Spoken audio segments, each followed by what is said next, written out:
Uma vez aqui estamos nós com uma nova edição dos Diálogos Se Conectam. É uma programação extraordinariamente bem sucedida, com o patrocínio do CREA Bahia e o apoio das entidades de classe.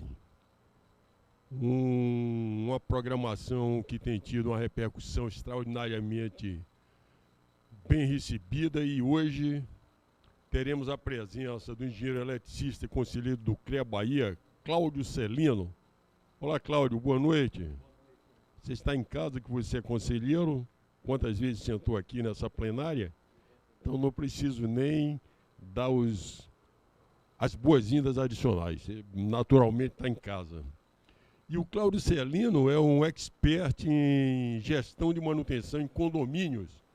É um assunto que ele tem uma experiência vasta, é professor na Faculdade 2 de Julho, no curso de MBA desta área, e tem muito a transmitir para todos que estão assistindo essa apresentação de hoje.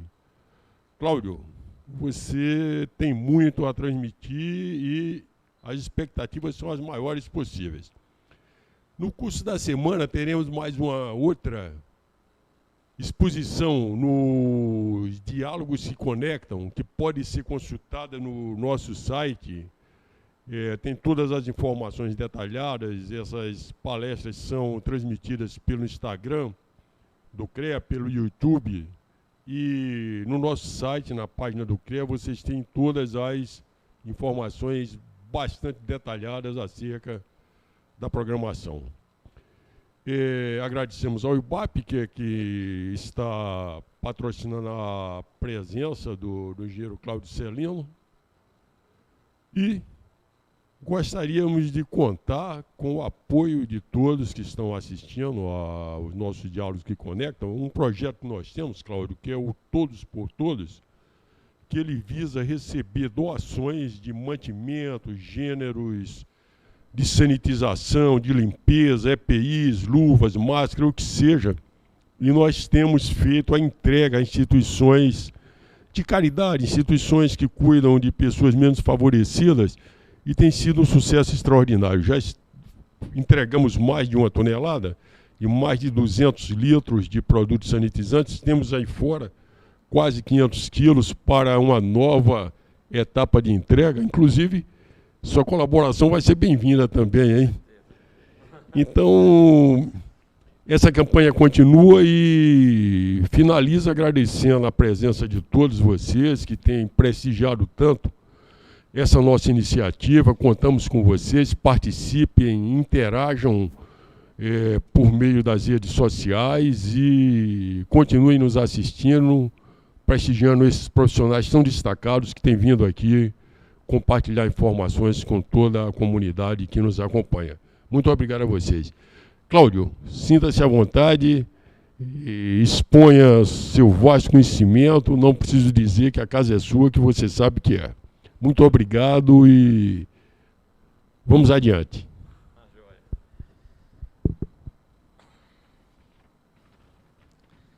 Vamos lá. Boa noite a todos.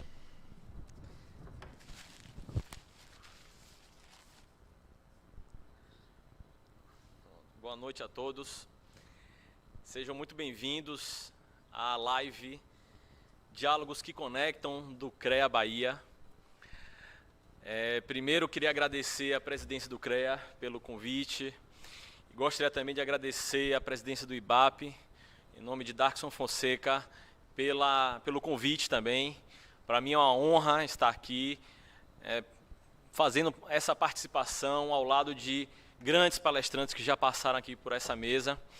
E fico muito feliz de estar podendo hoje compartilhar um pouco desse conhecimento que já trago de algum tempo, restrito às aulas do MBA em Gestão de Condomínios, como foi falado, e estou trazendo um pouco desse conhecimento aqui para que não só os profissionais da área, mas como todos os interessados nesse assunto, gestores prediais, gestores de condomínio, síndicos, moradores que estão interessados em melhorar o seu condomínio consigam entender como é que se faz a gestão da manutenção dos condomínios. Essa é uma disciplina que, apesar de a gente sempre depender dela, ela não é muito conhecida, por vários motivos. Primeiro, porque não faz parte das cadeiras tradicionais das universidades. Apenas em cursos específicos é que você vai encontrar uma cadeira, uma disciplina que fale sobre gestão de manutenção predial. Então, normalmente é um objeto de cursos de especialização, cursos de pós-graduação, cursos livres, enfim. Então, isso aí é o primeiro ponto.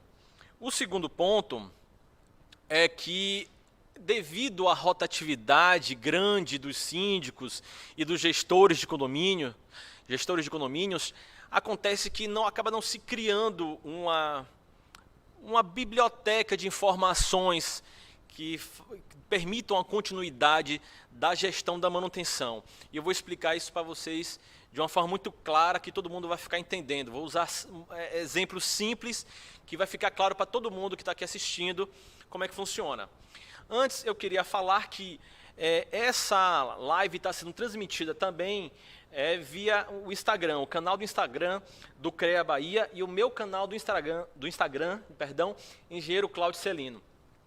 Mas a qualidade do canal do YouTube do CREA Bahia é muito melhor. Então, para vocês que estão assistindo pelo Instagram, eu peço que vão para o YouTube e consigam lá assistir, porque lá vocês vão verificar não apenas o que eu estou falando para vocês, mas também vão poder entender, ver a apresentação que vai ser mostrada, muito interessante, que é um mapa mental, que esse mapa mental ele vai esclarecer bastante como é que essas ideias se interconectam.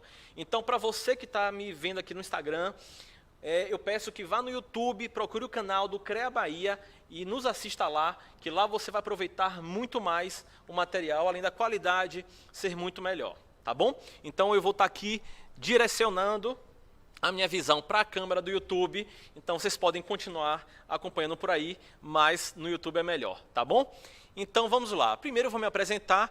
Para quem não me conhece, meu nome é Cláudio Celino, eu sou engenheiro eletricista, tenho especialização em engenharia de telecomunicações e mestrado em administração.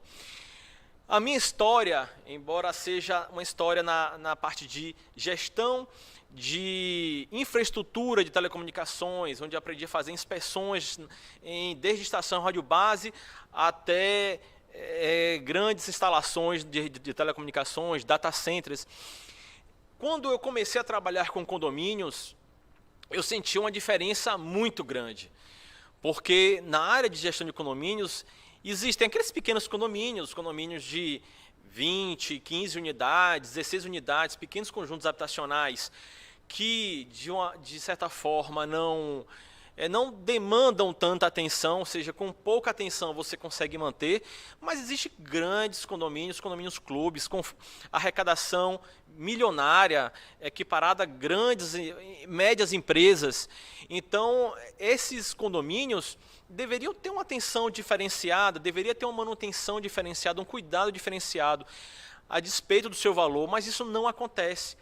Então, da primeira vez que eu me vi como síndico de condomínio, eu fiquei absolutamente perdido, porque eu não encontrava alguma coisa que desse o início, ou seja, uma literatura, uma bibliografia que falasse da parte de manutenção. Isso, para mim, sempre foi uma lacuna e que me instigou. Foi, na verdade, essa lacuna e essa disparidade, ou seja, perceber que grandes condomínios tinham poucas preocupações, igual a pequenos condomínios, que me chamou a atenção para esse campo do estudo, que é a gestão da manutenção de prédios, né?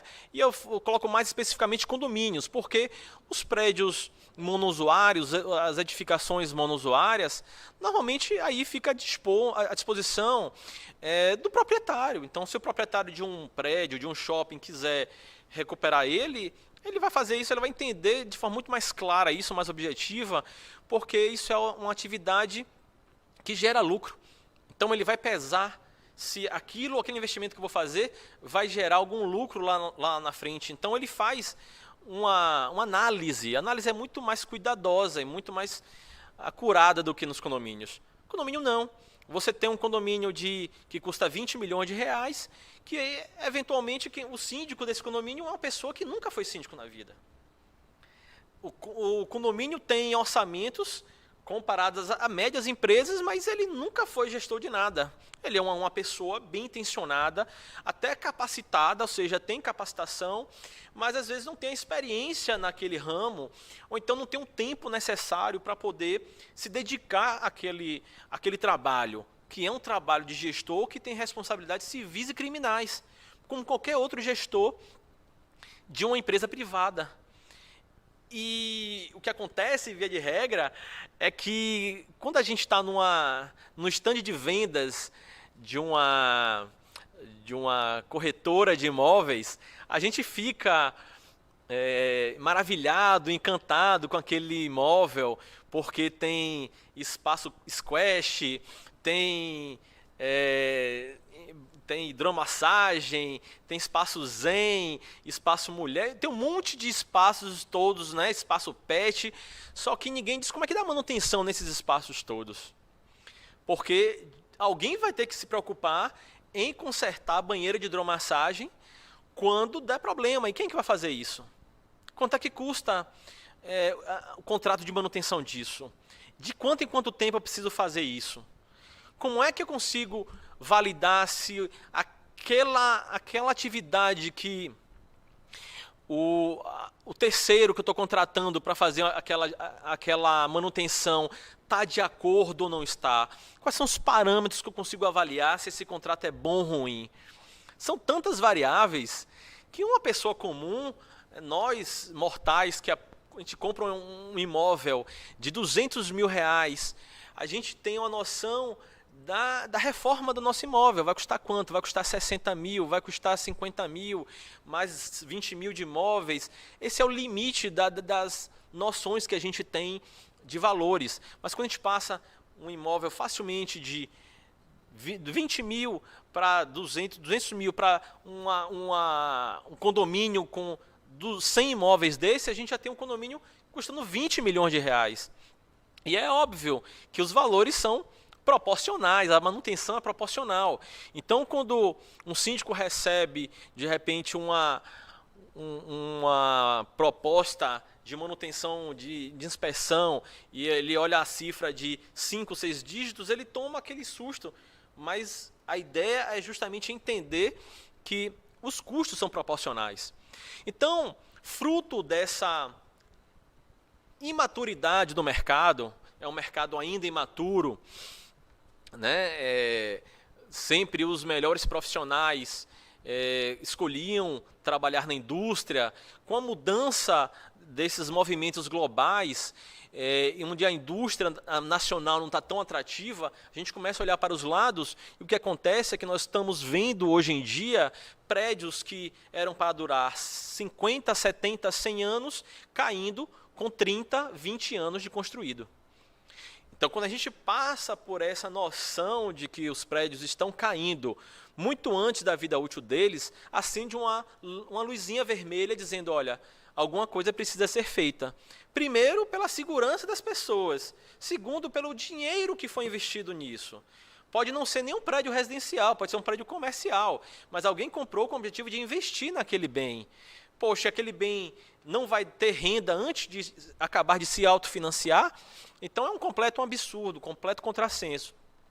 Então a gestão de manutenção em condomínios, ela vem justamente para poder trazer um mínimo de segurança, conforto e higiene, né, que são os 3 pilares da manutenção, para as nossas edificações.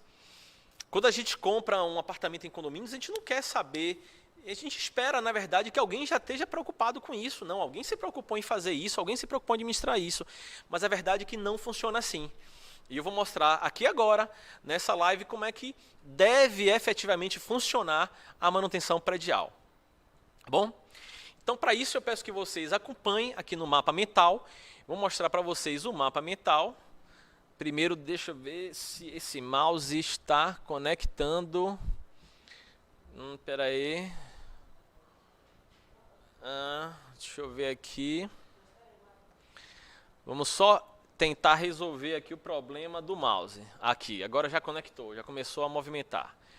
Pronto. Tá pegando um pouquinho distante, mas a gente vai chegar lá. Vamos lá.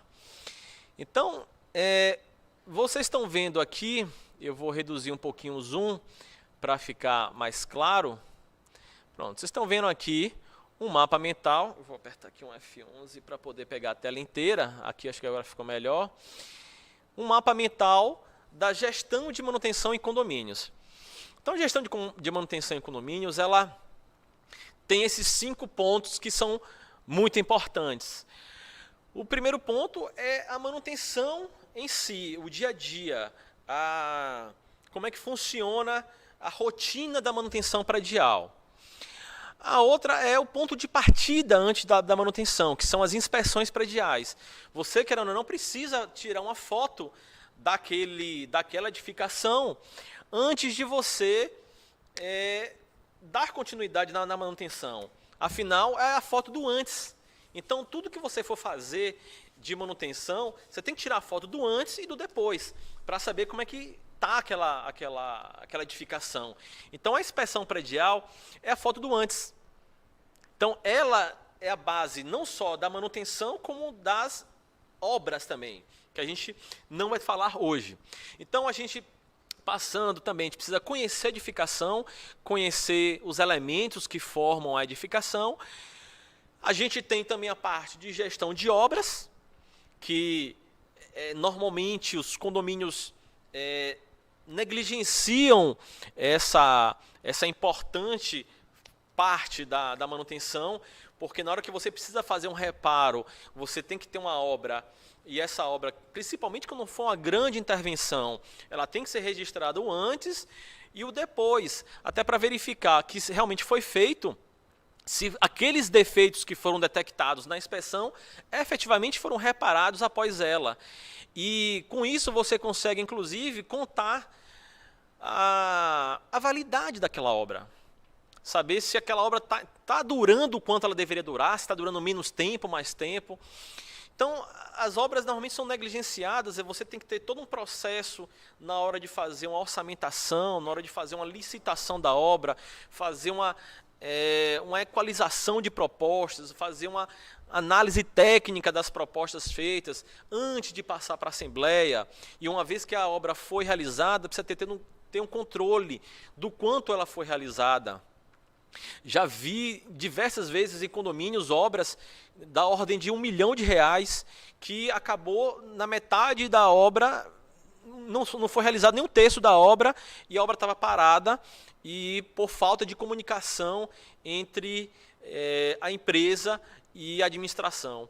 Então, coisas como essa, e ninguém sabia dizer o porquê, de quem é a responsabilidade, por que a obra está parada, por que não vai continuar. Então, coisas como essa acontecem quando você não tem uma fiscalização da obra. E a fiscalização é necessária, inclusive, para poder fazer o encerramento dela, uma prestação de contas da obra.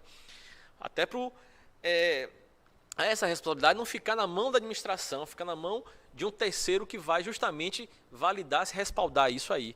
Então, toda esse trabalho da gestão de obras é algo também importante. E, por fim, temos a gestão operacional, que é você, com base nesses 4 itens vistos, a gestão operacional é o que a gente chama de gestão de facilities, é como você vai otimizar a sua equipe, né, e como você vai distribuir sua equipe, como você vai criar as macroatividades na sua administração, para que cada um faça corretamente a sua atividade, para que o condomínio consiga rodar sem você, para que o síndico não seja SAMU. Eu sempre digo assim, síndico não é SAMU. Então, toda vez que tem um problema no condomínio, tem que ligar para o síndico, ligar para o gerente. Não.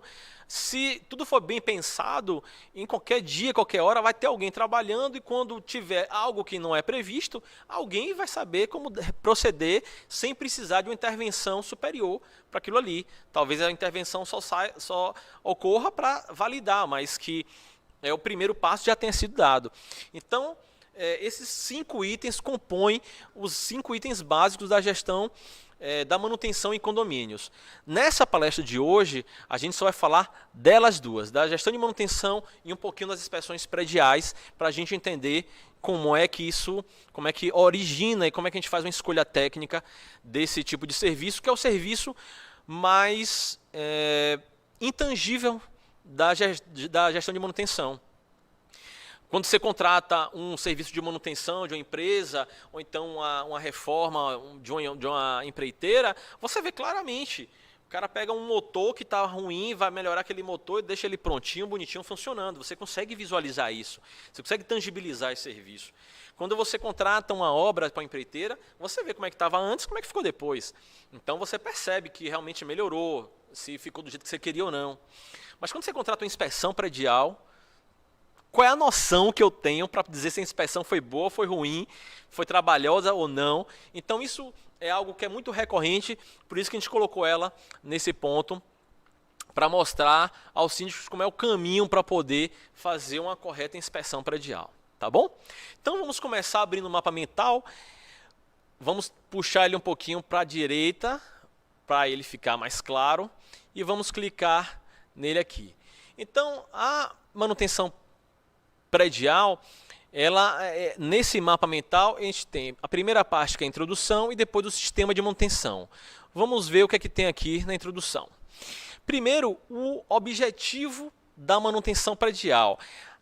Isso parece um pouco óbvio, mas é importante a gente entender o que é que a norma fala sobre a manutenção predial.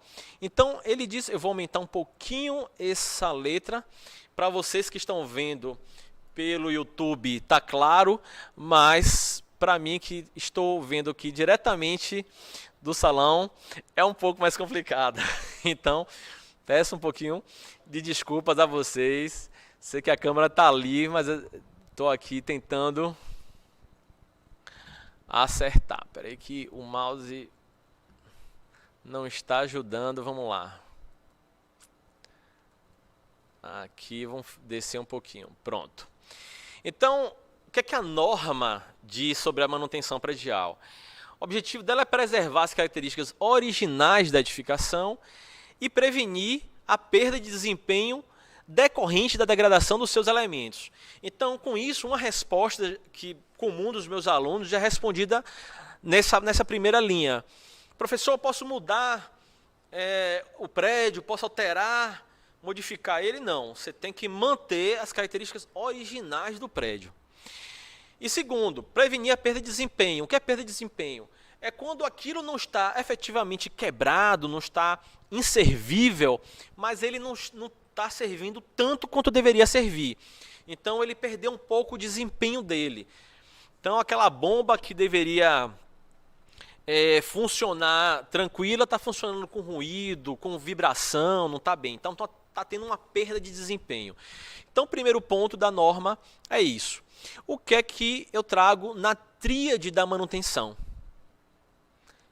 Eu chamo isso aqui de tríade da manutenção, que é os pontos básicos a serem observados. Conforto, que é iluminação, temperatura, umidade, velocidade do ar, pontos que, se eles não tivessem sendo atendidos, eu não conseguiria nem estar fazendo essa apresentação aqui agora. Então a temperatura tem que estar agradável, a velocidade do ar tem que estar agradável, para não voar as coisas que estão aqui em cima da mesa. Né? A umidade tem que estar ok. Então tudo isso faz parte do conforto. Tem prédios que, se acabar o ar-condicionado, você pode mandar todo mundo embora. Né? Os prédios comerciais, via de regra, se tiver um problema no ar-condicionado, pode mandar todo mundo embora, porque ninguém vai conseguir trabalhar o dia inteiro no prédio fechado sem ar-condicionado funcionando. A gente tem também a higiene. O que quer dizer com higiene? Qualidade do ar, qualidade da água, insalubridade dos ambientes, principalmente agora, né?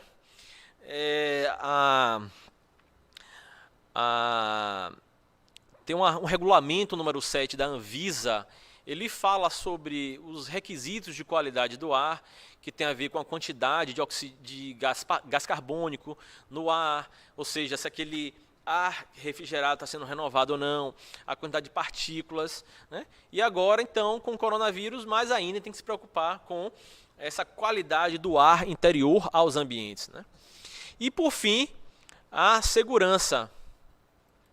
E essa segurança tem algumas vertentes. Tem a segurança estrutural, que é aquele cuidado para o prédio não cair, e tem a segurança contra incêndio e pânico, que é quando tiver algum problema, alguma catástrofe, e as pessoas consigam sair dela. E, finalmente, a prevenção de acidentes, que também é outro ponto da segurança que a gente traz aqui na chamada tríade da manutenção. Então, esse é o ponto importante. Vamos descer um pouquinho. Visto isso, vamos entender quais são. Deixa eu ver o mouse. Esse mouse está me pregando uma peça, mas a gente vai conseguir. Pronto. Visto isso, vamos entender quais são as 10 responsabilidades do gestor, né, dos condomínios, que no caso é o síndico ou o gerente predial. A responsabilidade dos dois são equiparadas, isso está em lei, inclusive. Então, quais são essas responsabilidades do gestor no que tange à manutenção predial?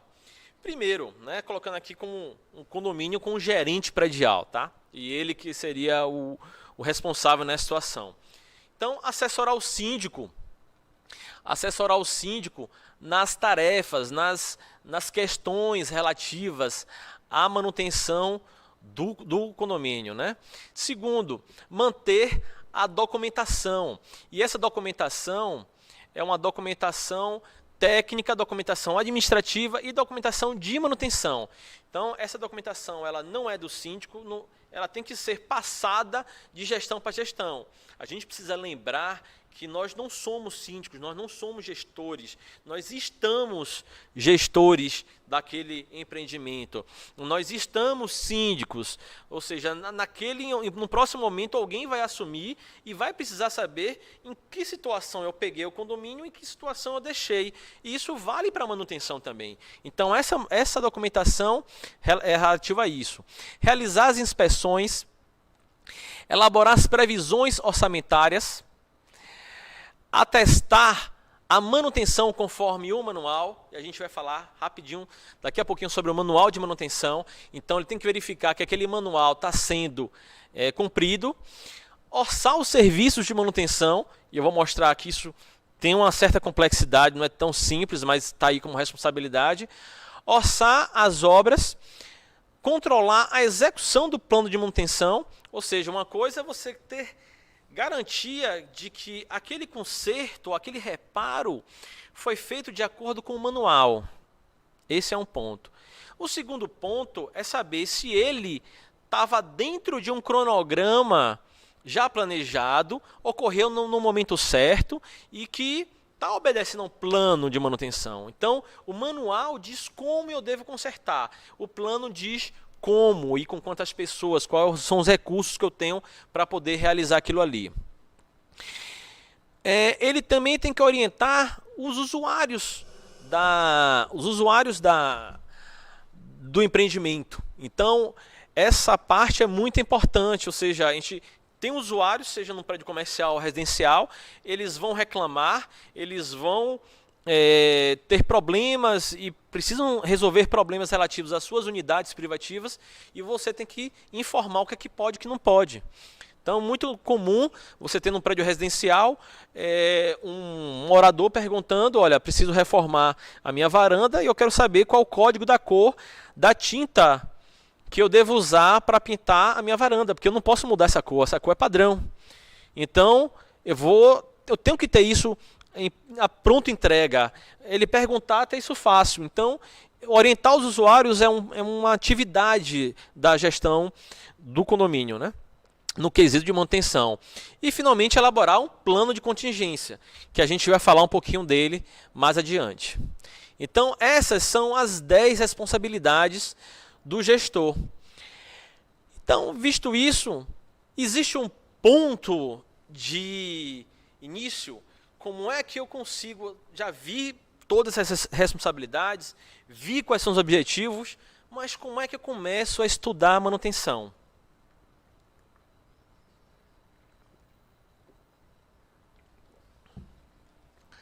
Eu preciso das normas de manutenção. E as 3 normas norteadoras são essas aqui. A primeira é a BNT NBR 5674, que fala sobre o sistema de manutenção predial. A segunda é a NBR 14037, que fala sobre o manual de manutenção, que é como ele deve ser feito, né? Que a princípio o manual de manutenção ele é de responsabilidade da construtora, porém ele não se encerra naquilo ali. Ele tem uma parte que tem que ser complementada pelo gestor da edificação.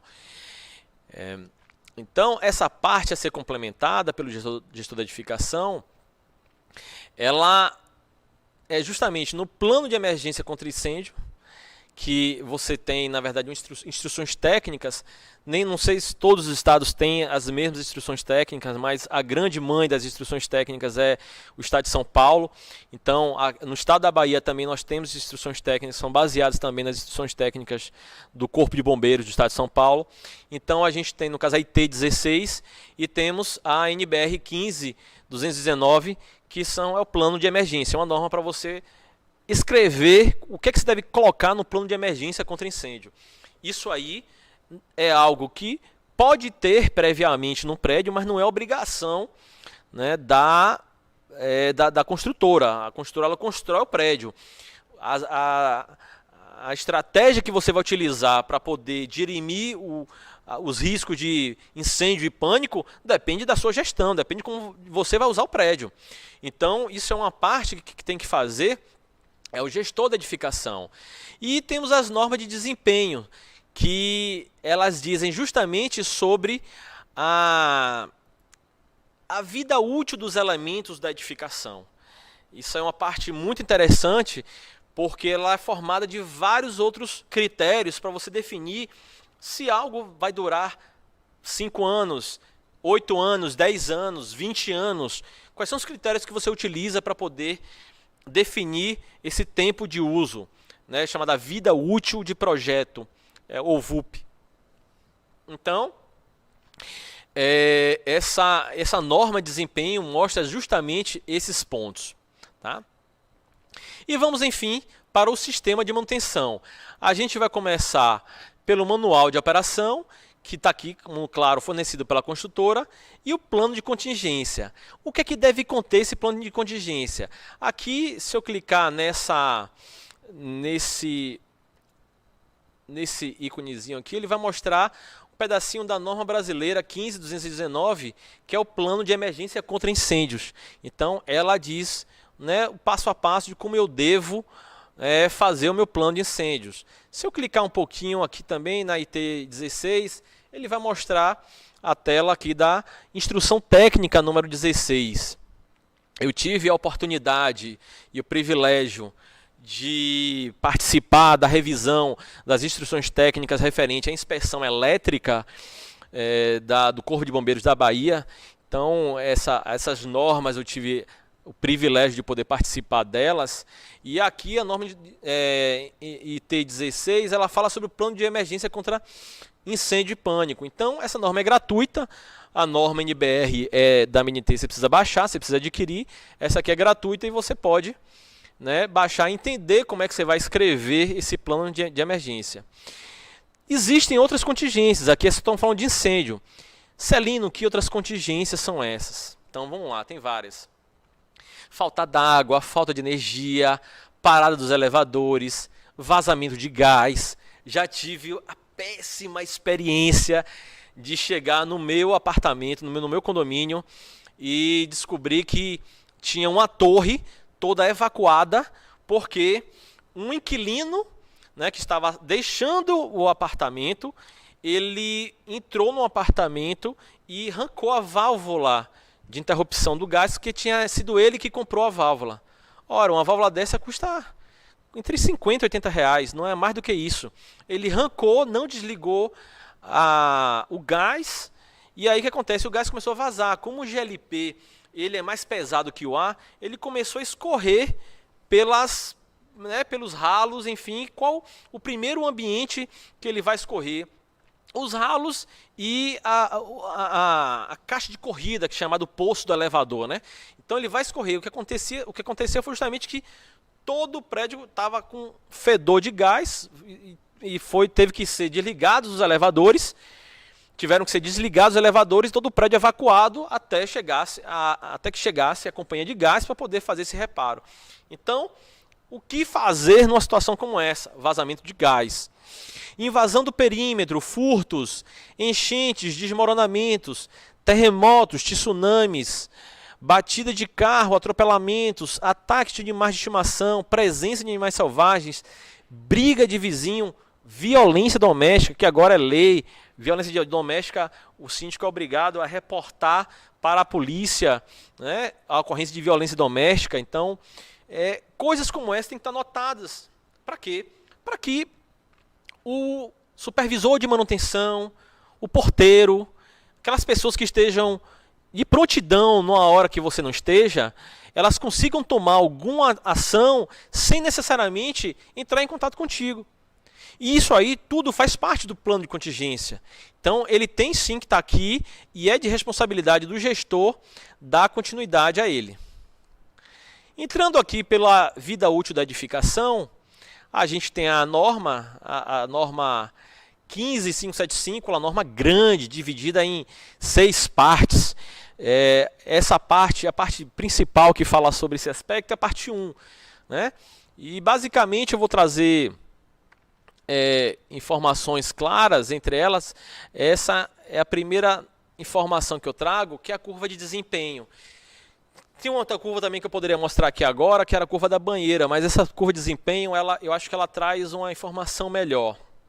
O que é que ela mostra, essa curva de desempenho? Aqui é o desempenho do meu elemento predial no eixo vertical, é o eixo das ordenadas. E no eixo horizontal eu tenho tempo. Ora, o meu elemento predial, isso vale não só para um elemento qualquer, uma máquina, mas vale também para uma edificação ou parte dela. Ela começa com certo desempenho. Se eu não der manutenção nenhuma naquela edificação ou naquele elemento, ele vai perdendo o desempenho dele, vai deixando de funcionar conforme deveria, até chegar num ponto que ele não me serve mais. É o chamado desempenho requerido, que é esse ponto que está sendo aqui marcado ali no gráfico.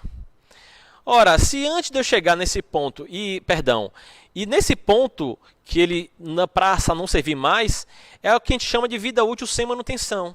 Ou seja, se eu não der manutenção naquele ponto, naquele elemento, ele vai em algum momento deixar de servir.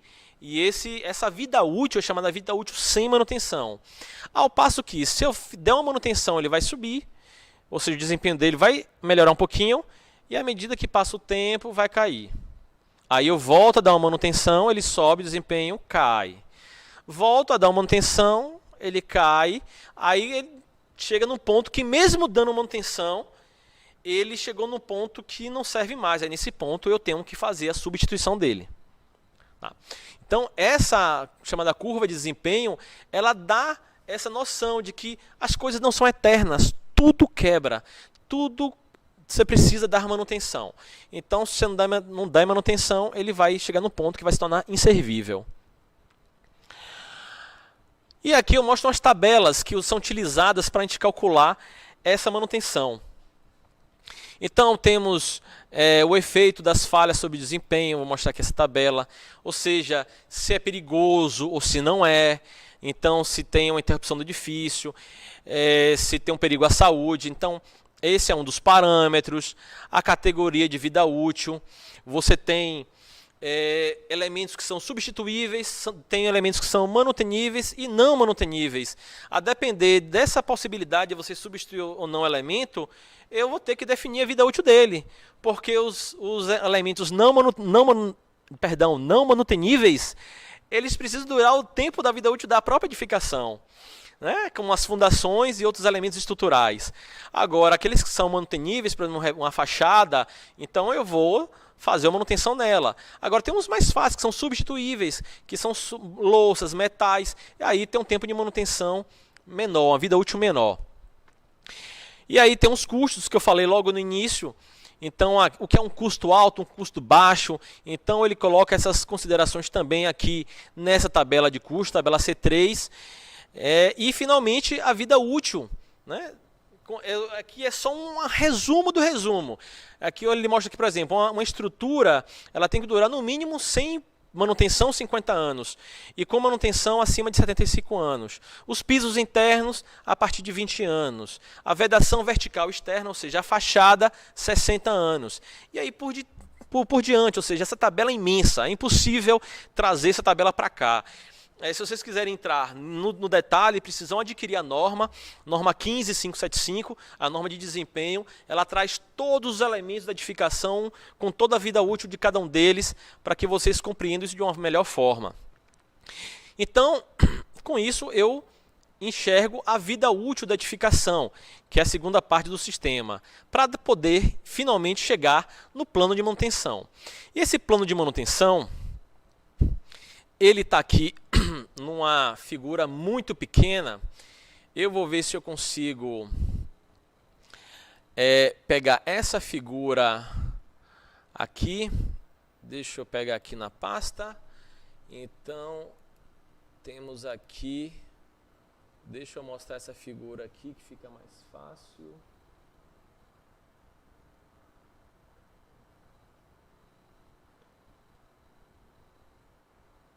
Eu vou pedir... Cadê? Tabela de manutenção. Aqui, consegui achar. Perfeito. Bom, essa tabela de manutenção eu trago para exemplificar para a audiência que está mais acostumada com manutenção de automóveis. Muita gente tem automóvel, conhece carro.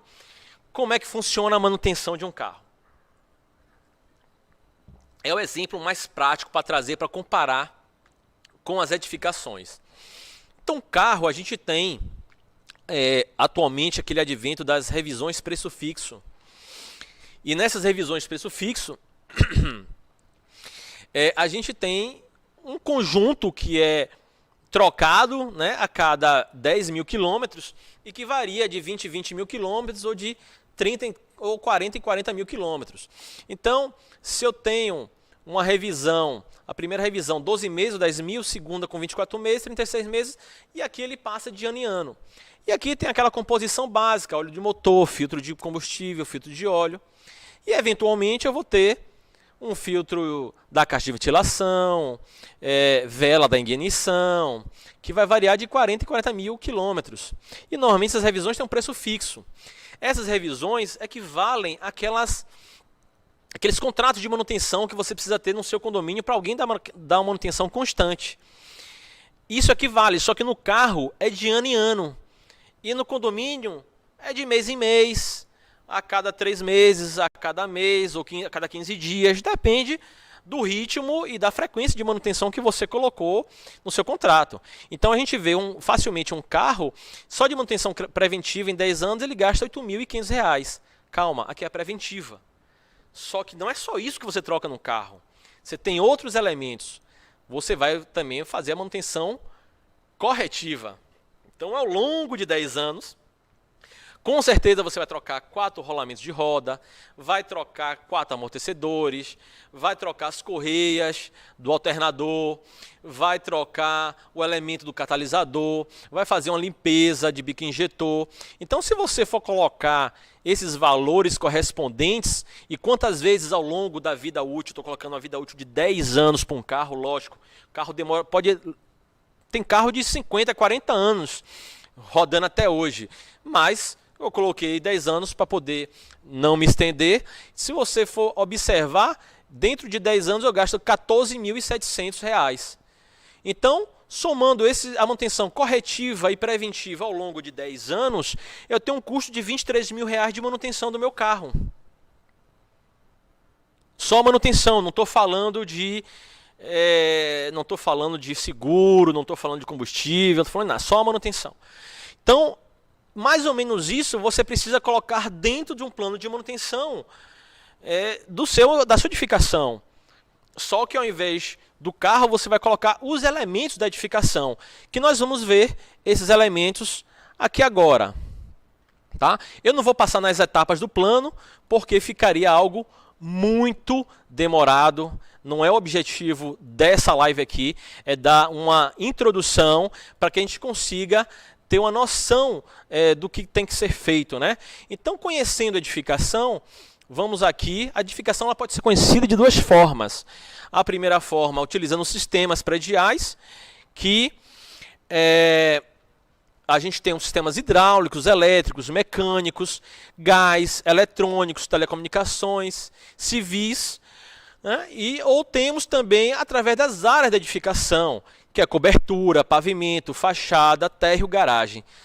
Todos os dois conjuntos, todas as duas formas, vão mostrar os mesmos elementos. A diferença está em que eu vou enxergar primeiro aqueles elementos que me interessam. Então, eu vou dar uma olhadinha aqui nessa figura, que fica fácil da gente enxergar. Essa figura está mostrando a foto de uma ilustração de um prédio, né, de uma edificação. E aqui mostra cobertura, para-raios, bombas, instalações hidráulicas, caixa d'água, elevadores, fachada. Então, você vê que nessa figura ele mostra vários elementos da edificação, mas é óbvio, está de uma forma muito sucinta, muito condensada, né? É uma forma muito geral, para que a gente só tenha uma noção de que uma edificação tem vários elementos. Mas, na verdade, essa figura é insuficiente para aquilo que a gente quer mostrar. A gente, por exemplo, se for abrir uma cobertura, o que é que a gente vai encontrar na cobertura? A gente vai encontrar para-raios, e esse para-raios tem dois tipos. Tem para-raio tipo Franklin, para-raio tipo gaiola de Faraday. Quando o prédio é muito horizontal, eu não consigo ter só uma haste. A haste é insuficiente para ter um cone de proteção da minha edificação. Eu tenho que ter uma gaiola de Faraday, tenho que ter o prédio todo envolto do meu para-raio. Eu tenho telhados, rufos, calhas e ralos. Rufo é aquela parte que você pode pisar antes de chegar na telha. Ela é uma continuidade da divisão da fachada, né? Da fachada onde tem de onde parte, né, uma muretazinha onde você vai sustentar a telha, né? Então aquela parte chama-se rufo. Reservatório superior, caixa d'água, barriletes, elevadores, casas de máquinas, sistema de refrigeração. Aí eu posso ter condensador split, VRF, que são multi-splits, no caso de prédios comerciais. Também eu posso ter CAG, que são centrais de águas geladas, com chillers, torres de resfriamento. Posso ter vários elementos, eu posso ter bomba de pressurização. Por que bomba de pressurização vou encontrar na cobertura selino de um prédio?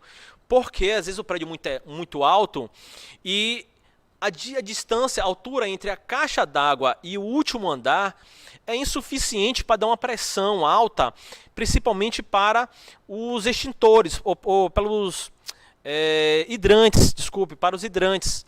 Os hidrantes não têm pressão d'água suficiente, então eu preciso botar uma bomba para poder pressurizar a água de incêndio, para quando eu abrir o hidrante, ele sair com a mesma pressão que eu uso quando eu ligo o hidrante no térreo. Então, para isso, eu preciso de uma bomba de pressurização. Isso é muito comum também em alguns prédios.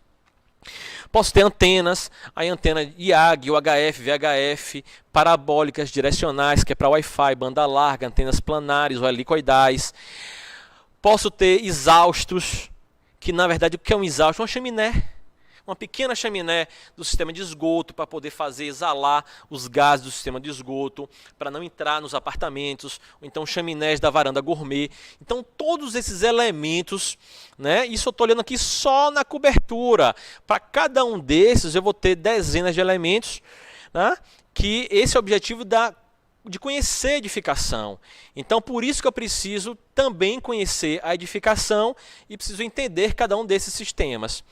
E, por fim, as inspeções prediais. As inspeções prediais, elas, como eu falei, são ponto de partida da manutenção e elas também têm normas. Então, as normas das inspeções prediais, elas têm a norma BNT 13756, que é uma norma de 96, que ela está nesse momento em revisão, né? Então a BNT em breve já vai apresentar uma nova versão dessa norma.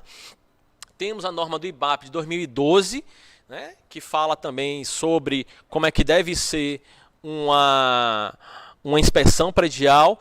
Temos legislações sobre manutenção predial, e aqui a gente tem dois projetos de leis, o 31 de 2014 que está no Senado e o projeto de lei 6.014 que está na Câmara, para justamente orientar para que todas as edificações façam essa manutenção predial. Aqui em Salvador a gente tem uma legislação, né, desde 2001, nós temos legislações no Brasil inteiro, não trouxe todas elas aqui para não confundir, mas eu tenho relação em todas essas, de grande parte dessas legislações. Então, desde 2001 é obrigatório, né? É obrigatório você fazer a inspeção predial a cada 5 anos, para você atestar que o prédio continua habitável, continua seguro. E qual é a recomendação mínima que nós fazemos para as inspeções prediais? O ideal é que tenha pelo menos uma inspeção na entrega das chaves do condomínio. Essa inspeção, ela é mais ou menos uma auditoria de projeto. O objetivo dessa inspeção é verificar se aquilo que foi vendido efetivamente foi entregue. E só para você ter uma noção, não posso dizer o nome do prédio, mas já vi prédios de alto padrão que fizeram inspeções de entrega de chaves e verificaram que tinha mais de R$500 mil em obras a serem que a construtora estava devendo para o condomínio. Você vê a importância de fazer isso.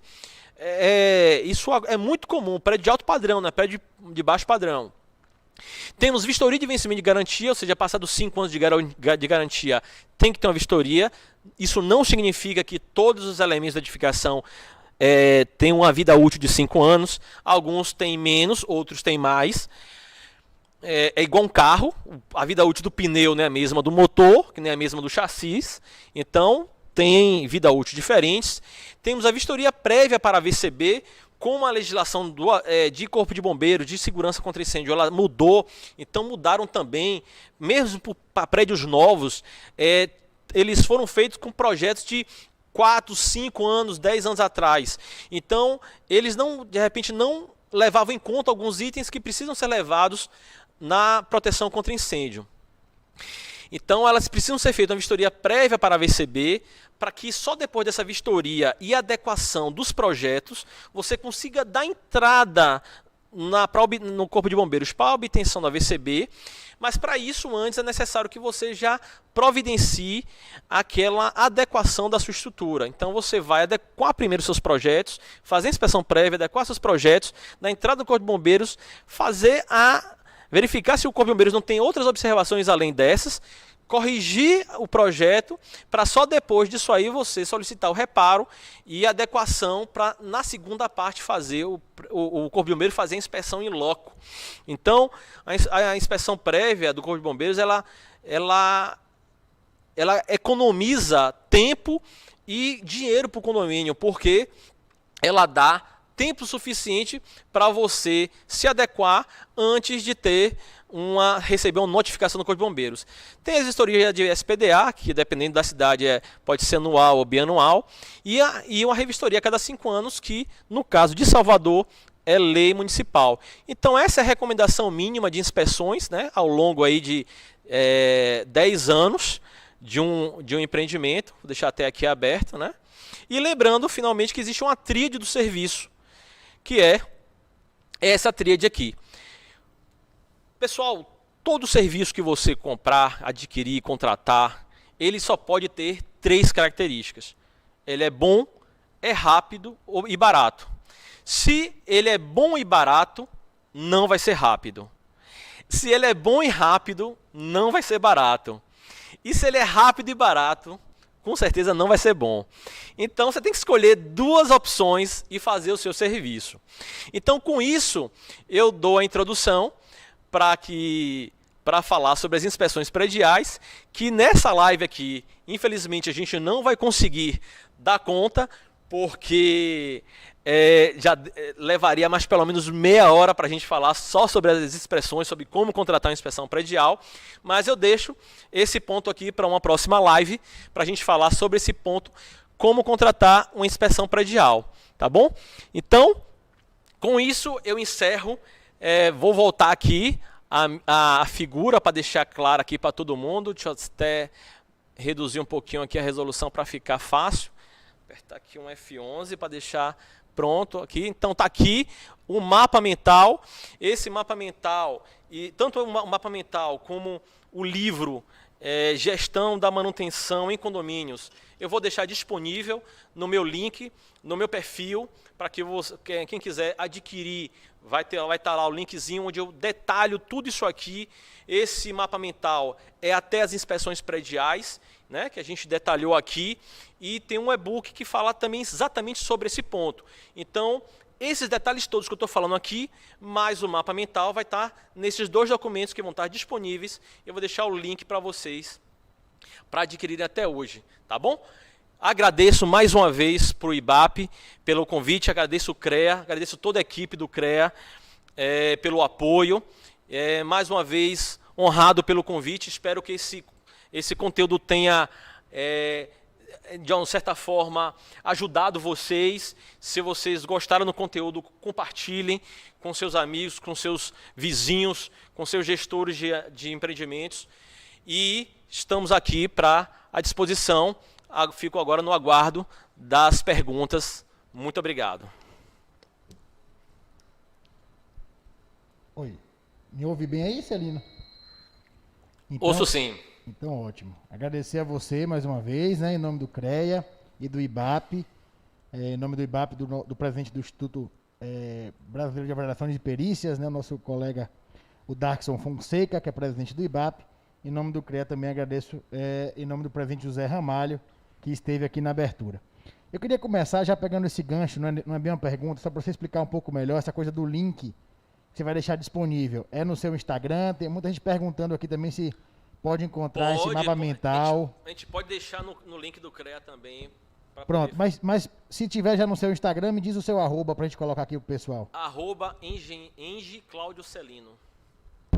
Engie Cláudio Celino, tudo junto, não é isso? É isso. Pronto. Estou colocando aqui já no YouTube pro pessoal. E nossa colega Jade vai colocar também no Instagram aí, @Engie Cláudio Celino. Lá você encontra todo esse material que você falou aí, certo? Isso. Lembrando que a palestra fica disponível no nosso canal do YouTube, para quem quiser depois mandar para o síndico, para algum gestor condominial, ou mesmo para revisitar o material. Celino, começar aqui dando um tempo para você beber uma água aí, enquanto a gente vai registrando algumas presenças, né, de pessoas que passaram aqui, que estão acompanhando sua live. Então, diversos conselheiros do CREA acompanhando, o Eduardo Brito, o Bruno Wallace, eu vou acertar falar o nome do Breno Wallace, né, que também é conselheiro nosso aqui, e faz parte do IBAP, o conselheiro Arival Cidade, o conselheiro Amarílio Matos também aqui presente, que é ex-presidente do IBAP Bahia. A Bank Bahia também participou no Instagram, síndico engenheiro, fez um registro também lá, e a Márcia Virginia também participando, Max Oliveira também fez uma saudação, Karina Brito, ou seja, né, muita gente participando da sua live, mas vamos deixar de conversa e vamos falar aqui já de perguntas. Obrigado a todos aí pela presença. Pronto. O Inálvaro pergunta: a gestão da manutenção em condomínios pode ser feita com o apoio de uma inspeção predial? E a inspeção predial é obrigatória para todas as edificações públicas e privadas, residenciais e comerciais? Então são duas perguntas em uma aí. Deu para entender? A primeira, por favor. A primeira ele pergunta se a gestão da manutenção em condomínios pode ser feita com o apoio de uma inspeção predial. Sim, a inspeção predial ela é o ponto de partida. Como falei, tanto uma gestão de manutenção quanto a contratação de uma obra, ela tem que preceder uma inspeção para a gente ter a fotografia do antes, para saber exatamente como estava antes e como você entregou. Então, ela é necessária. E falando sobre se ela é obrigatória, sim, ela é obrigatória para todas as edificações públicas e privadas, comerciais ou residenciais, sem distinção. Maravilha. Seguindo aqui... Em condomínios ou não, né? Pronto. seguindo aqui com as perguntas, o que pode ser feito para que os condomínios saibam de suas obrigações? É o Breno quem pergunta, né? Dessa parte de divulgação, de relacionamento mesmo das empresas de engenharia, dos profissionais de engenharia com os síndicos e com os condomínios, para que eles saibam de suas obrigações. Bom, o primeiro ponto é que os síndicos e gestores se atualizem, que façam cursos de atualização, cursos de especialização, cursos livres. Por exemplo, na Faculdade 2 de Julho, eu sou professor lá do MBA em Gestão de Condomínios, mas lá também tem um curso livre de síndico profissional, que é um curso de 6 meses. Então, um curso livre, qualquer um pode participar, e as disciplinas que são exclusivas da parte condominial, todas estão ali condensadas dentro desses 6 meses. Então, dentro de um curso desse, tem vários. Temos o curso da ACS, que é também bastante ACS Condomínios, uma administradora de muito tempo aqui, que ela tem também um curso, ela prepara os gerentes dela. Então, assim, tem vários cursos, tem cursos online, cursos do Sérgio Craveiro, da CONAS, Confederação Nacional dos Síndicos, tem um curso da Roseli Schwartz, grande Roseli Schwartz, um beijo para ela, que foi autora do livro Revolucionando o Condomínio. Então ela também faz cursos online. Então a própria Síndico.net tem cursos, a Gabor RH tem certificação Síndico 5 estrelas, tem até essa certificação tem. Então a CONASE também tem certificação, FGV com a Fundação Getúlio Vargas. Então hoje em dia está cada vez mais fácil e mais disseminado esse conhecimento da gestão de condomínios. A gestão de condomínios não pode ser mais caseira como era antes. Ela tem que ser encarada de forma profissional e os moradores têm que entender isso. Se ele não quer ter o desprazer ou então ter o problema, vamos dizer assim, os problemas, não quer sofrer os problemas do dia a dia como é que chama? As assembleias de condomínio, as reuniões de conselho, aquele dia a dia que você tem que se preocupar com a sua casa, você tem que pagar, você tem que incentivar para que as pessoas que tomam conta da sua edificação consigam fazer essa gestão de uma forma profissional, conforme eu estou explicando aqui. Isso aí não é algo que ele vai conhecer do dia para a noite, então ele realmente tem que buscar se aprofundar e estudar. Isso aí que vocês estão vendo aí é resultado de anos de estudo, trabalho, testar, funcionar, não funcionou, funciona melhor assim. Então, se ele não correr atrás de buscar esse conhecimento, ele não vai achar não. Então, hoje em dia, eu citei aqui vários conteúdos, vários cursos presenciais e online que ele pode fazer nesse sentido. Valeu, Celino. Ótimas dicas. Registrar aqui, cara, a presença massiva aqui de vários membros do IBAP, né? O Amarílio e a Maria Tereza, que foram já palestrantes aqui, estão presentes. A Rita também está aqui presente. Já falei, né, do Arival, do Inálvaro, do Breno, enfim, são muitos aqui do IBAP. O IBAP acompanhando em peso sua palestra. Gente também aqui a gente perguntou aqui de onde as pessoas estão assistindo. Então, gente do STIEP, 2 de Julho, Federação, São Rafael, Lauro de Freitas, Feira de Santana, os inspetores do CREA, o Delbrando e o Wilson, de Alagoinhas e Camaçari, a Aline Lorenzoni, de Canoas, no Rio Grande do Sul, o Max Oliveira do Trobogi, enfim. Então temos um público aí de diversas partes da cidade e do Brasil, né? Uma vantagem que a internet traz pra gente. Essa é a vantagem.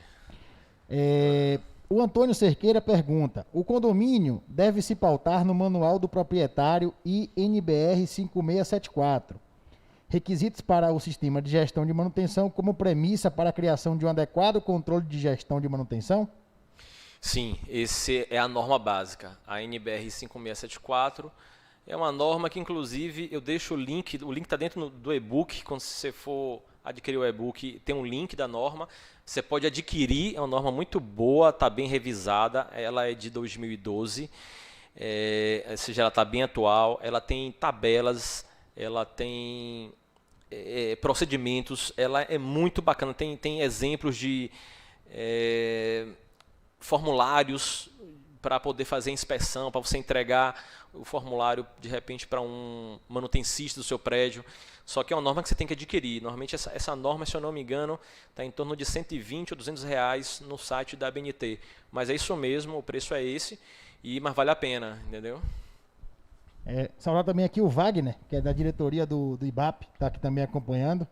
A Maria Tereza, que passou por aqui, foi também palestrante, Celina, e foi recorde de audiência. A gente está com a palestra dela chegando quase às 1000 visualizações aí no YouTube. Ah, que maravilha. O pessoal continua buscando lá o conteúdo que ela trouxe aqui sobre avaliações e perícias. Maravilha. Vamos lá, mais uma pergunta aqui, tem muita interação. Quais são as recomendações importantes para a adequada funcionalidade do edifício? É a Késia Fabiana que pergunta isso no nosso Instagram. Repita aí, a correta? Ela pede que você dê as recomendações importantes, são muitas, você vai ter que dar uma resumida aí, para a adequada funcionalidade do edifício. Olha, o importante é começar a partir de uma inspeção predial e dessa inspeção fazer um levantamento, uma orçamentação de reparos. Ou seja, a primeira parte é você identificar como é que a edificação está e quanto é que custa para você reparar ela, ou seja, para você deixar ela no estado original ou pelo menos no estado funcional, para que todas as áreas estejam funcionando. Essa orçamentação de reparos, ela vai dar uma ideia do quanto do quanto a comunidade vai gastar ao longo aí de 3 a 5 anos, né, de obras. Colocamos 3 a 5 anos de uma forma bem reduzida, assim, mas dependendo do condomínio pode até ser menos tempo, né? Mas de forma que você consiga colocar ao longo do tempo essas obras, se são críticas, se a criticidade dela é média ou se ela é baixa. Então, com isso, não só o síndico como a comunidade consegue ter uma noção do que precisa ser feito para isso. O segundo passo é ter um serviço de gestão de manutenção, que isso é algo que é difícil encontrar. Normalmente você só encontra isso em grandes empreendimentos, shopping centers, grandes empreendimentos comerciais, hotéis, rede de hotelaria. Você precisa de ter junto com nessa manutenção do seu condomínio alguém que elabore um plano de manutenção, que a elaboração do plano de manutenção é responsabilidade do gestor. Então, é necessário ou ele fazer ou ele contratar a elaboração do plano de manutenção, mas isso por si só não resolve, porque eu já tive a oportunidade de fazer planos de manutenção para condomínios, deixo ele todo pronto, bonitinho, mas o condomínio não consegue dar continuidade, porque ele não tem um serviço de assessoria, né? Então, é preciso implantar um sistema chamado CMMS, que é um sistema de gestão computadorizada de manutenção. Não é sistema esses não são softwares de condomínio, são softwares específicos para manutenção predial, onde você consegue ter todos os detalhes da edificação. São sistemas muito caros, é muito caro e dispendioso você implantar isso dentro do seu condomínio, por isso que isso fica mais fácil com um serviço, né, de assessoria, porque esse custo acaba sendo diluído, né? Mas, enfim, dessa forma você consegue dar a condição do reparo do condomínio, ou seja, voltar ele à condição inicial e depois dar uma manutenção rotineira conforme um plano, onde você consegue se organizar a longo prazo, ao longo de 5 anos, o quanto é que você vai gastar, quais são as inspeções que você tem que fazer, quais são os reparos que você tem que realizar, o que é que você vai precisar gastar de manutenção preventiva e corretiva, conforme eu mostrei como exemplo lá na tabela. Beleza. O conselheiro Eduardo Brito, né, que é conselheiro aqui do CREA, da Câmara de Engenharia Elétrica, seu colega, ele está assistindo lá em Patamares e pergunta, primeiro ele parabeniza, Celino, pela palestra, e ele fala aqui sobre o conjunto de bom, barato e rápido, né? Muita gente comentou esse seu último gráfico. Qual a sua opinião em relação aos 2 fatores que normalmente são os mais relevantes, né? Como é que é essa avaliação aí do pessoal que busca o serviço nesses casos de condomínio? Bom, aí nesse ponto, eu não sei se ainda está mostrando a tela aqui com a... Sim, claro. Ainda só está você mostrando? pedir. Deixa eu ver se o mouse... Ele tem que dar um clique aqui, né?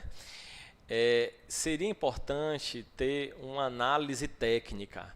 E a análise técnica, ela passa na hora de você contratar. Aqui tem um exemplo de uma inspeção predial, mas ele vale para qualquer atividade técnica, né? Então, eu tenho que saber se esse profissional está habilitado, e para isso é simples, né? Se a gente tivesse tempo aqui, eu mostraria como é que você entra no site lá e verifica se o profissional tem registro ou não. Então, um primeiro ponto é verificar se ele é habilitado. Depois, lembrando que a habilitação, ela pode estar no CREA, mas ele pode também ter uma habilitação especial, pode ser sócio do IBAP. O IBAP, Estudo de Avaliações e Perícias, ele dá um respaldo de que aquele profissional é um profissional que está se atualizando naquela área, ele tem serviços realizados naquela área, é um profissional que tem uma certa experiência, fez cursos, enfim, tem um conhecimento naquela área. Então, já é um ponto divisor de águas, que a gente pode dizer assim. O segundo ponto é especialização. Então, quais são os cursos que ele fez, os cursos livres, as pós-graduações, qual é o currículo dessa pessoa, desse profissional que vai trabalhar comigo? É o segundo ponto. O terceiro ponto é a experiência, ou seja, quais foram os trabalhos realizados. E aí eu tenho 3 formas de saber quais foram os trabalhos realizados. Através da RT, que é a anotação de responsabilidade técnica, através de um ACAT, que é um documento emitido pelo CREA, que é certidão de acervo técnico, ou seja, se ele tem experiências comprovadas naquela área específica. Desculpa te interromper rapidamente, mas esse é um ponto que a Karina Brito fala aqui no seu Instagram, né, da importância do acervo técnico para apresentar uma empresa na hora de uma cotação. Mas assim, nem todos os profissionais se preocupam em fazer o acervo técnico, tem essa noção, e aí não vou necessariamente rejeitar um profissional porque ele não tem um ACAT. Ele pode também ter os atestados de capacidade técnica dos clientes dele, né, emitidos pelos clientes dele, e pode ter as RTs dos serviços que ele realizou. Então, se ele já tiver esses números e tiver também atestados, ele já está bem comprovado, né? O atestado de capacidade técnica é como se fosse uma dedicatória. Você diz, bacana, esse serviço foi ótimo, parabéns, não tenho nada a falar. Então, com esses 3 pontos aqui, eu consigo, pelo menos, qualificar o profissional. Ficou claro aqui que, pelo menos, assim, o profissional eu consigo qualificar. O resto é o escopo, que vai depender do trabalho, né? Então, no caso aqui, é uma inspeção, né? Então, ele tem uma profundidade, abrangência e método. Ou seja, o quanto eu vou olhar daquele item, né? Eu quero olhar, por exemplo, analisar esse frasco de álcool gel. Eu posso olhar se ele é liso, se ele está limpo, se ele está sujo, eu posso olhar se ele é pesado, se ele é leve, eu posso verificar se ele tem resistência, fazer um ensaio com ele. Então, é a profundidade. Como é que eu vou analisar esse cara? Então, primeiro ponto. Segundo é a abrangência. Eu vou focar só em um elemento, um sistema, eu vou fazer em todos os sistemas. Vou fazer inspeção de elevadores também, vou fazer inspeção elétrica também, ou só civil. Eu vou fazer SPDA também, que SPDA, que é sistema de para-raio. Eu vou ter que fazer medições específicas conforme a NBR 5419. Então, preciso disso também. Então, abrangência, o quanto vai abranger essa inspeção. E segundo é o método, não é? Se eu vou utilizar equipamentos, não, drone, enfim, se eu vou ter que analisar documentos anteriores, se eu tenho que analisar normas, se eu tenho que analisar o projeto. Então, a depender do que eu vou fazer, se eu tenho uma auditoria de projetos, se eu tenho só uma inspeção, então isso vai dizer, dependendo do método que eu for utilizar, eu vou, enfim, cobrar mais ou menos. Aquele trabalho vai ser mais caro ou mais barato. E também se o trabalho for multidisciplinar. Então, a multidisciplinariedade, ou seja, se eu vou precisar de mais de um profissional para poder fazer aquele trabalho, então que levar isso em conta. Então, um profissional só me dá um valor, tem um trabalho que 2 profissionais vão fazer, então, naturalmente, vai ser um pouco mais caro. Então, esses aí são alguns pontos que talvez eu consiga responder a pergunta aí da ouvinte. Tá? Então, profissional, escopo e multidisciplinariedade são 3 pontos aí para poder fazer análise de qualquer serviço antes de saber se ele é caro, rápido ou ele é bom, né? Então, eu estou esquecendo a parte do caro ou barato. Se ele é rápido e se ele é bom. O bom eu vou fazer a partir de análise técnica, e análise técnica eu parto desse ponto aqui. Obrigado, Celino, maravilha. Saudar aqui mais pessoas aqui elogiando sua palestra, tá? O André Tavares, que também é diretor do IBAP, passou por aqui. O Adson Cade, que é servidor aqui do CREA. O José Carlos Pereira Barbosa, nosso inspetor em Lauro de Freitas, também está acompanhando. Diversas aqui. O Arival Cidade, Celino, parabéns. É comum os condomínios confundirem muito inspeção predial com vistoria de casualidade. Você pode comentar um pouco sobre isso, ele pede? Essa confusão que os condomínios fazem entre inspeção predial e vistoria de acho que é casualidade, não é isso? Causalidade. Causalidade. Então ele estava certo, eu que não conheço. A causalidade, veja bem, isso está dentro aqui do escopo que eu falei, né? Então, voltando aqui um pouquinho. Bora, esse mouse está me dando 1 a 0 aqui. Vamos lá, agora. Entrando aqui dentro do escopo da inspeção predial, como contratar a inspeção predial, eu venho aqui na profundidade dela. Ali abre um leque de opções. Acho que o microfone não estava bem posicionado, agora está melhor. Então, esse leque de profundidade tem um registro da anomalia, ou seja, eu posso entrar e tirar uma foto daquela anomalia, é o padrão, tá? Eu posso caracterizar aquela anomalia. Olha, aquilo ali é uma fissura, é uma rachadura, é uma infiltração, o que está acontecendo ali. Depois eu falo sobre o grau de risco. Aquilo ali tem um grau de risco alto, médio ou baixo. Isso tudo está em norma, tá? Aliás, algumas coisas estão em norma, outras coisas não estão em norma. Inclusive, esse trabalho ele é também uma humilde contribuição aí para a norma, as futuras normas do IBAP, aí, de repente, leve em conta alguns pontos que estejam aqui nesse mapa mental. Então, grau de risco crítico, médio ou mínimo, ou seja, a depender se ele vai afetar ou não as pessoas, se ele vai ter prejuízo ou não, ou se é meramente estético. Aí, eu tenho determinação da causa. O que é determinação da causa? Esses 3 primeiros aqui que eu falei são os mais comuns. É aquilo que, via de regra, toda vistoria traz. Na hora que eu for determinar a causa, aí eu tenho que, primeiro, depende da anomalia que eu encontrar, eu posso precisar fazer um ensaio ou não. Ou então, se eu fizer esse ensaio pode ser destrutivo ou não. Então, se eu quero saber se é uma quantidade se eu tenho uma argamassa que está se esfarelando muito rapidamente, eu quero saber a composição dela, eu tenho que arrancar a parte dela para poder fazer uma análise físico-química dela. Então, é uma análise destrutiva, é um ensaio de destrutivo. Um ensaio de arrancamento para saber a força que eu preciso para poder arrancar uma pastilha de uma fachada é um ensaio destrutivo. Já o ensaio de percussão, que eu vou com um martelinho batendo para ouvir o som que faz quando eu bato o martelo no revestimento, já é um ensaio que não é destrutivo. Então, tem ensaios que eu preciso fazer análises químicas. Então, preciso o óleo de um transformador, saber se está contaminado ou não. Tenho que tirar a parte dele para poder desligar, lógico, o transformador, pegar o óleo dele e fazer análise físico-química. Ou então usar alguma instrumentação especial para poder fazer essa determinação da causa. E uma coisa é eu encontrar a causa da anomalia. Isso não necessariamente é a responsabilidade por ela. Então, ainda tenho... Pode ser que o problema tenha sido de projeto, problema de execução ou problema da manutenção. Então, eu tenho determinadas anomalias que podem ter ocorrido com um erro de projeto que causou um problema. Eu posso ter uma anomalia causada porque a construtora não construiu correto, não construiu corretamente conforme o projeto, e aí deu um problema. E tem outros que podem ter sido simplesmente porque o condomínio não deu a manutenção correta. E aí é um problema de manutenção.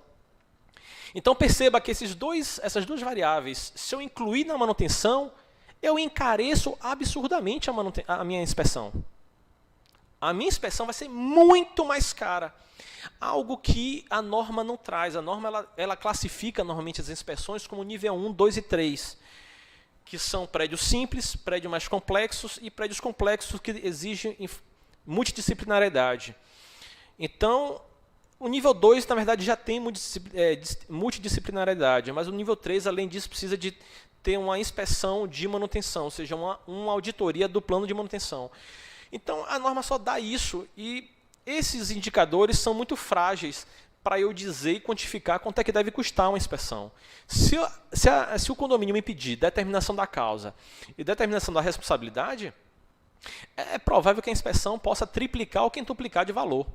Então, por isso que é importante saber que a gente não pode pedir tudo na inspeção. Tem coisas que são muito difíceis de eu poder responder, e é lógico, tudo que demora mais tempo de trabalho do profissional e exige recursos externos, análises químicas, ensaios, etc., vai custar mais caro. Então, eu acho que isso aí responde a dúvida aí do Arival Cidade, aí, a dúvida entre uma inspeção, uma vistoria e uma inspeção de causalidade. Eu acho que é isso que ele quer dizer. Sim, bacana. Celino, a gente não vai conseguir responder todas.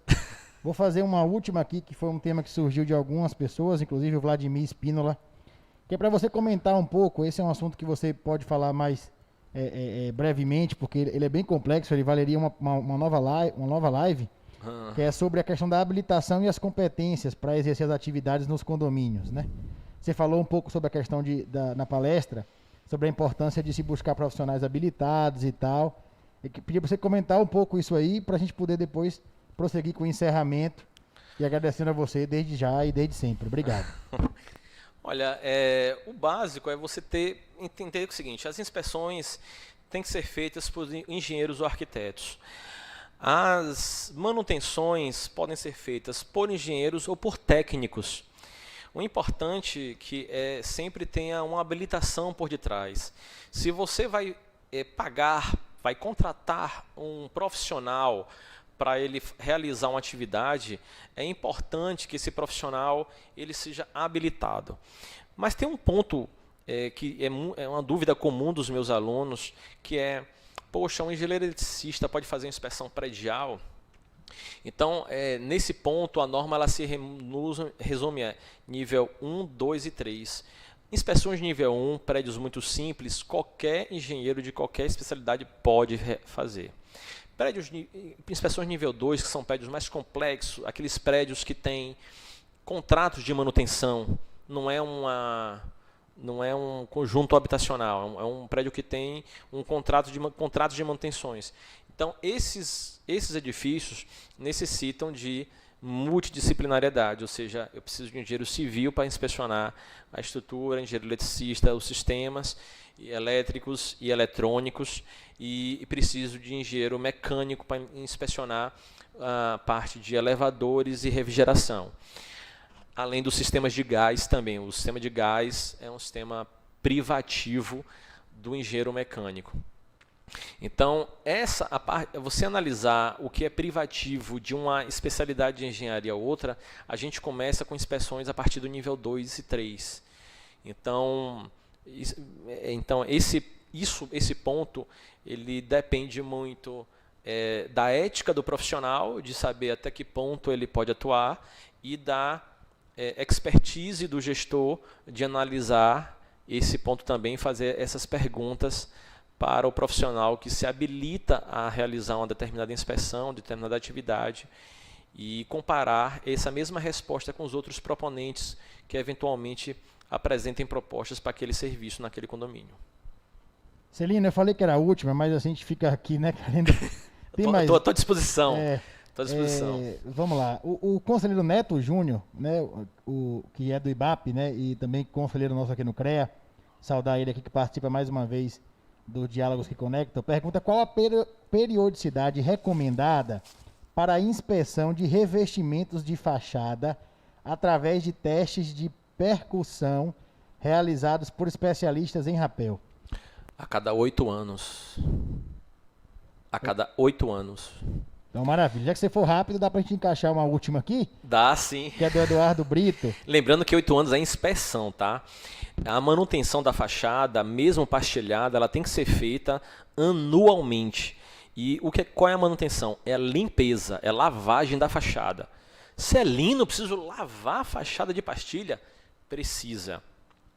Entre as pastilhas, a gente tem um rejunte, que é um elemento químico, e ele sofre ação da maresia, ação da chuva, que é ácida, e ele reage junto com o rejunte e acaba deteriorando o rejunte, fissurando o rejunte, permitindo a entrada de água, e com isso vai ocorrer a percolação de água através por trás da pastilha, e isso acaba danificando. Então, por mais que você olhe a fachada, esteja linda e maravilhosa, faça uma lavagem todos os anos, e isso vai prolongar a vida útil de projeto da sua fachada, que conforme a norma tem que durar 60 anos, né? Mas enfim, basicamente a vistoria a cada 8 anos. Beleza. Para fechar então aqui, o Eduardo Brito pergunta: Celino, existe um modelo de certificação ISO voltado para condomínios? Você já participou de alguma certificação deste tipo? Não. Existe uma norma ISO de algo que eu não falei aqui, que também não está disponível nesse mapa mental, porque senão você vai ver, ele por si só já é gigante, mas existe uma norma, que é uma norma recente da ISO, que é a ISO 41000, que ela é de gestão de facilidades. Ela foi transcrita para o Brasil através da CE 267 da BNT, que é a norma de gestão de facilidades, ou gestão de facilities, que basicamente é dividida em 4 itens, 4 pontos básicos.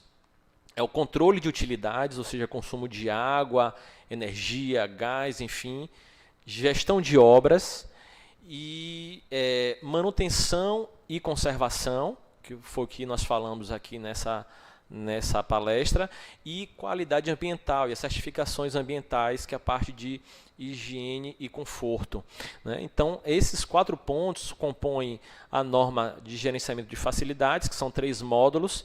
É uma norma bastante cara, é uma nova da ISO, é uma norma cara, e ela tem esses pontos, mas não existe uma certificação ainda nesse ponto. Tem uma certificação internacional da ISO chamada AAA, mas isso é para os prédios, da mesma forma que tem também, né, para os prédios estarem adequados ou não. Isso da mesma forma que tem aquelas certificações de energia. O que a gente pode falar em relação a profissionais, existe especializações. A USP mesmo, ela tem uma especialização em gestão de facilidades. Então, vamos dizer assim, seria uma espécie de certificação. Mas, enfim, estudar muito no e-book. Nesse e-book eu trago, na última parte dele, ele tem a bibliografia. E se você analisar a bibliografia, para quem tiver interesse em adquirir o e-book, a bibliografia ela é imensa, ela é extensa. São 2 páginas de livros, e não só livros, mas também tem trabalhos acadêmicos, teses de mestrado, dissertações de mestrado, tese de doutorado, que foram utilizados em pesquisa sobre manutenção para poder compor esse material aqui. Então, quem tiver interessado, dentro lá do e-book, na parte de bibliografia, tem uma lista extensa que pode se deleitar lá, que tem muito material para ele pesquisar. Esse e-book está no seu Instagram, não é isso? Vou deixar o link lá no meu... Já tem um link no meu Instagram, no meu perfil, é só clicar no link do meu perfil. Vai ter um Linktree, é o primeiro ponto, o primeiro botão lá, a pessoa pode acessar lá. Beleza, então lembrando, @engclaudio_celino, você pode baixar o e-book e ter mais essas informações. Exatamente. Celino, te agradecer, tá? Mais uma vez. Falar também aos nossos espectadores aqui que os comentários que foram feitos a respeito de sugestões e mesmo contribuições para a fiscalização do CREA nesse assunto, a gente está já encaminhando aqui para a gerência de fiscalização, certo? Esse ano, me recordo aqui pessoalmente que no início do ano houve uma força-tarefa aqui em Salvador, né, que atuou fortemente nesse aspecto dos condomínios, né, já que esse é um aspecto interessante para a proteção da sociedade e para garantir a presença dos profissionais habilitados. Então, Celino, em nome do Diálogos que Conectam, do IBAP, do Colégio de Entidades, né, que hoje é coordenado pelo engenheiro Adriano Segura, e do CREA. Eu te agradeço, te passo para você fazer suas breves palavras finais aí, para a gente poder encerrar por aqui essa edição do Diálogos que Conectam. Lembrando que a palestra fica depois disponível no nosso canal no YouTube. E na volta, antes de fechar, eu já passo a programação da semana para quem quiser participar do próximo. Obrigado, Celino. Queria só agradecer mais uma vez a audiência do CREA no YouTube, a audiência do CREA no Instagram, a minha audiência no Instagram também, as pessoas que estão aí conectadas, acompanhando. Desejo que esse conhecimento seja compartilhado, ajude cada vez mais gestores. O que eu ouço de síndico com mão na cabeça, meu Deus, o que é que eu faço? Por causa desses problemas, são problemas sérios. No início começa com bobagemzinha, mas depois vai acabando gerando problemas graves. Então, isso é para a nossa segurança. E hoje, mais do que nunca, é importante a manutenção predial para que a gente consiga ficar em casa com segurança, né? Nesse momento de coronavírus, mais do que nunca a gente consegue perceber a importância de a gente ter edificações bem organizadas, bem arrumadas. A gente está num período de chuvas, então é muito normal, tem filtrações, reclamações desse período. Então a manutenção bem feita faz com que a gente consiga ficar em casa com mais segurança e com mais conforto. Muito obrigado de verdade a todos. Agradeço mais uma vez a oportunidade ao CREA e ao IBAP e desejo a todos uma excelente noite. Muita paz. Obrigado, Celino. De novo, lembrando, @EngeClaudio_Celino, para quem quiser acessar lá. E colocando agora na tela aí, a nossa próxima palestra do Diálogos que Conectam, para quem está no YouTube, está vendo na nossa tela aí, é no dia 14 de maio, a próxima quinta-feira, certo?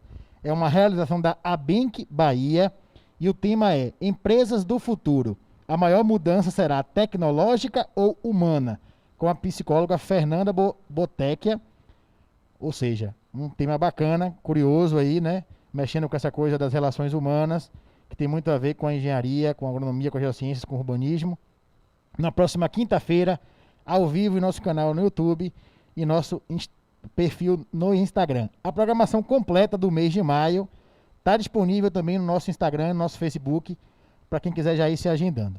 Obrigado, pessoal, por mais essa edição do Diálogos que Conectam. Ficamos por aqui e até a próxima palestra na quinta-feira.